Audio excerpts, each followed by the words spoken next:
Long Island ratepayers and taxpayers. With me is Dr. Carmine Vasili, electrophysicist, worked for Grumman and other prestigious companies in analyzing contracts for the government and doing research. And last year we put together a taping of taxation without representation, in making reference to LIPA. And this time around, as a sequel, we're doing LIPA's dirty little secrets, which we'd like to share with you. We discovered something just recently, that there is an administrative process, for example, whereby anyone disputing LIPA rates can go through that process. Unfortunately, we didn't learn it until there was a case where LIPA, as a defendant, said, first of all, ratepayers can't challenge LIPA rates under rate-making law. And so individuals were barred. But then recently, they explained that there was a three-step process which LIPA heretofore had not done. Put it in as part of their defense mechanism to say to the plaintiff, you had a process, you didn't use it, and so if the court rejects our argument on the first ground, we'll use this second argument. You didn't use the administrative process. And then it came to our attention later in one of the paragraphs that there was a three-step process. You go to the manager, which they didn't identify, but it turns out it's Keyspan, and you file a letter objecting to your rate increase. And then then it's turned over to LIPA staff, who then must respond. And if you're dissatisfied with their response, you go to the third step and you file your letter citing your objections to their response by going to the chairman. That's LIPA's chairman, Kevin Law. Now, since nobody knew that process, we believe LIPA had an obligation to insert that into the billing so that the public knew how to proceed and save money by not having them go to court to seek justice. Now, there were other dirty little secrets, and I'm going to defer to Dr. Carmine Vasili to provide some of them. The most important of all these secrets is this, and any of you who know of people that had their electric service terminated, I want to read to you what the law says. And it says right here, I'm going to read it in entirety. LIPA's tariff provides that if a customer has a billing complaint, the customer must make a complaint to the authority's manager. If the complaint is not resolved by the manager to the customer's satisfaction, the customer may file a complaint with the authority. The tariff provides that when handling complaints, the authority's staff may take any action reasonably necessary to fairly decide and complement the complaint, and will not terminate service for non-payment of disputed amounts while the complaint is pending before the authority, for 20 days after a decision is mailed or personally communicated to the customer or his representative, unless the customer does not pay the undisputed part of any bill. It further states that if a customer or the authority's manager disagrees with the decision of the authority's staff on the complaint, a written appeal may be made to the authority's chairman.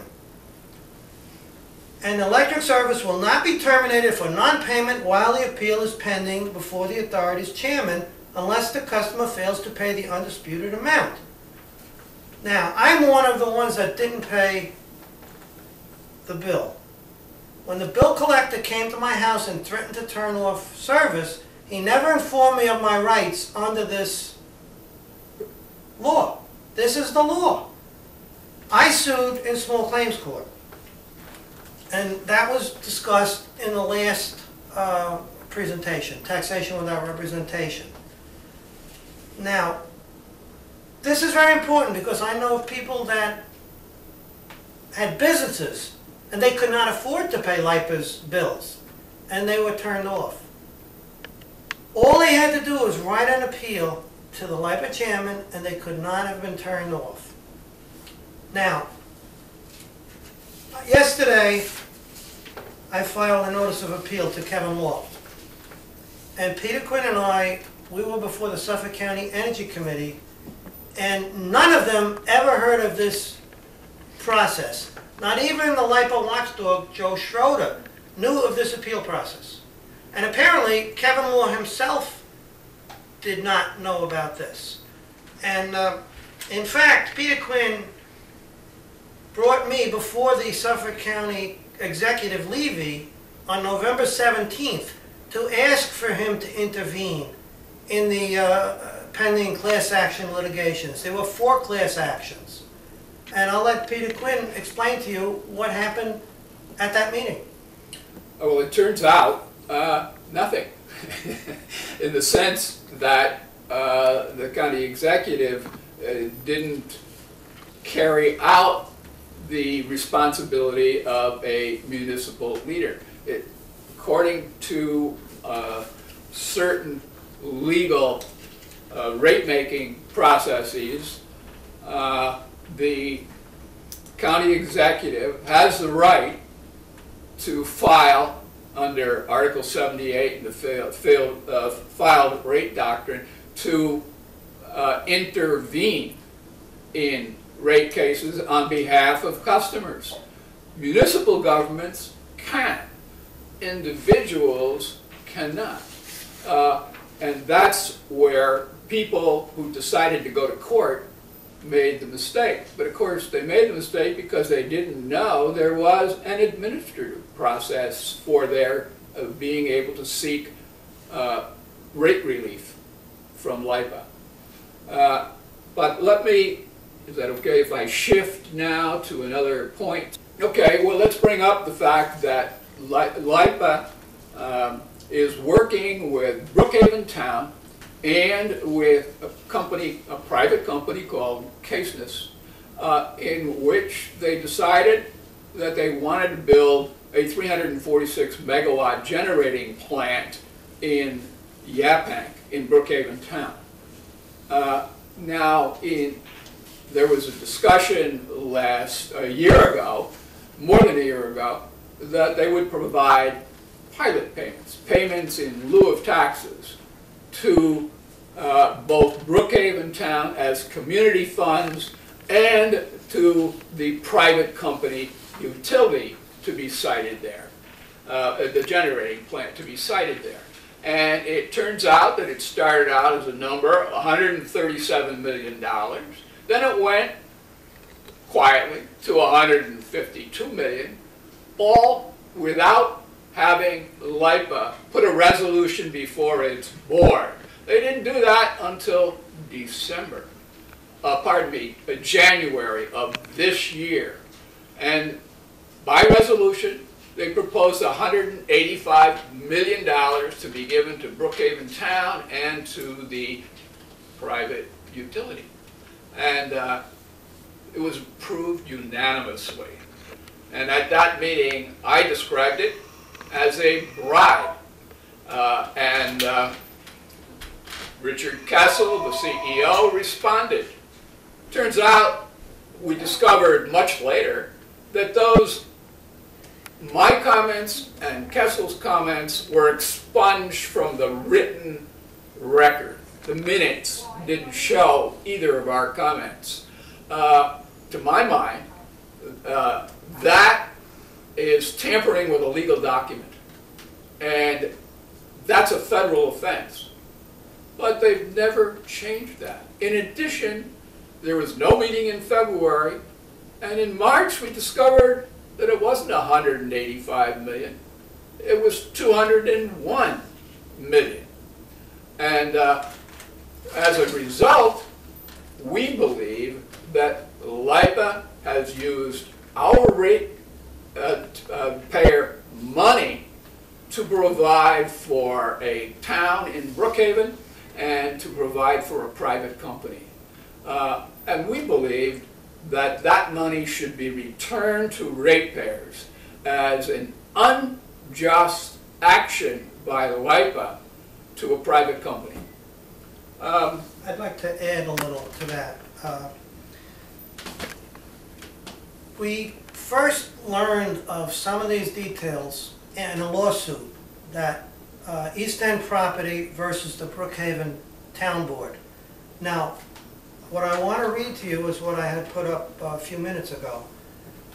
This is the first claim of relief, and I'm going to read it as it is, paragraph 12. The planning board wrongly relied upon and acted pursuant to the unlawful approvals made by LIPA and the town board, including but not limited to secret approvals, special permit approvals, waiver and variance approvals, comma, and an ultra vires and unlawful community benefits package, payment in lieu of taxes. Well, would you explain ultra vires? Ultra vires means without authority. Now, the situation is this. The LIPA Act created an oligarchy. An oligarchy is a form of government governed by the few. In this case, it's an unconstitutional oligarchy because they are robbing us and people don't know how it's being done, and our legislators will not stop them. So, this is very important. Now, it's not disputed that these pilots are ultra vires. But what they do in the billing insert is they send you a little card which explains the billing. Now, the latest version of the billing, they call these things revenue-based pilots. Payments in lieu of taxes. State and local taxes on utility revenues. That's not what pilots are. Pilots are paying property taxes for private companies in violation of the LIPA Act. The LIPA Act required them to pay pilots on old local property. We have a transcript of a testimony by Kessel stating they're paying taxes on private companies on their own volition. That's taxation without representation. Furthermore, in 1997, LIPA resolved to abide by the PACB resolutions. That's the Public Authorities Control Board resolution. And they violated their own resolutions. So, what we did is to help prove our case is we foiled for bills, electric bills, from municipalities. These are bills from the Suffolk County Dennison building where Steve Levy sits, and we have bills from the Department of DPW. Department of Public Works. Okay? Now, yesterday, I appeared before the Suffolk County Legislature and presented them this document. And what this document shows is a series of increases on municipality bills. Now, this is where you get triple taxation without representation. And for example, in February of 2005, the total bill was $56,000.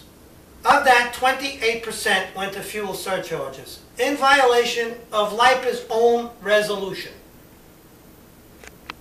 The following year, following summer, the July 28th bill, the total charges for the Dennison building was $104,000. Of that, 23% was fuel surcharges. The next February, the bill was $79,000, which shows on these view graphs. And it's generally lower in winter. The electric Right. use is lower at that time. Right. The fuel price adjustment, they changed the name, it was 43%. The following summer, it was 57%. The following winter, in February and January, it was 68%. Now they call this power supply charges. But lo and behold, if you look at this chart carefully, in the middle of last year, July 5th, 2006, another dirty little secret. LIPA changed the tariff without having public hearings, which are mandated by the LIPA Act. They were supposed to have hearings in Nassau and Suffolk County. They went ahead and changed the tariff, and lo and behold, these illegal pilots are now being imposed upon municipalities. Now, if they do it on the Dennison building, and if they do it on the DPW building, how many other buildings are doing? So yesterday, I filed a written complaint to Steve Levy to prosecute LIPA under the False Claims Act. And early this year, New York State, they were one of the last states to pass a False Claims Act. The other states have had them years ago. So I asked Levy to prosecute a False Claim Act case against these people. And I haven't heard back. It should be noted that when fuel prices began to rise back in 2002, LIPA created fuel surcharges as a label in customers' bills, above and apart from what our regular billing was. And I had gone to LIPA meetings for years and challenged them because the increases for the fuel surcharges were 8 and 12 and 13% per year, and I thought they were unjust then. But the state controller came on board to review LIPA's fuel surcharges and determined in a December 2005 report that LIPA had been cobbling together far more than oil and natural gas costs under the fuel surcharges. They said in writing in this LIPA report that there were 19 different categories of costs hidden under the fuel surcharges. And subsequently, they switched and changed it to power supply. So if you're looking at your bill, you'll see power supply costs. And as far as I know, they have done nothing to make it clear to the public what those power supply costs mean. And they should be identified, and they're not. If you want to. I'd like to add to that. This is current news. This is to the Suffolk County Life, the last edition, Wednesday, August 1st. And the title is LIPA Critics Decry Private Rate Review. Now, Kevin Law is the highest legal authority in LIPA, but apparently he never read his job description. So they want to go to outside consultants to get an interpretation of the LIPA Act, which forbids them from doing any of these things. And the worst thing of all is they say in here, 30% of the bill. Well, I just showed you a few minutes ago that this illegal charge is 68% and rising. It went from 28% to 68%. So on whose bill is it 38%? Or 30. 30%. Now, I have electric heat. My increase is 73% under the old tariff, which was legal. Then I found another dirty little secret. We got a whole list of them. On this dirty little secret, they gave me the wrong rate. All electric homeowners are supposed to get rate 881. They assigned rate 882, which has higher summer rates. Now, I went to the administrator, unknowing, ignorant about this administrative process. They told me they would put it in writing that I have the right rate. They never did. I've talked to other electric heat owners. They have the wrong rate. So I filed another small claims lawsuit. And this one,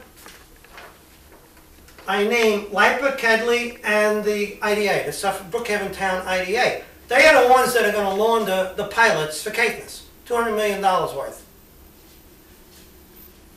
That's how we got so smart, because on this one, I sued them for collecting ultra-vires taxes, ultra-vires pirates, ultra-vires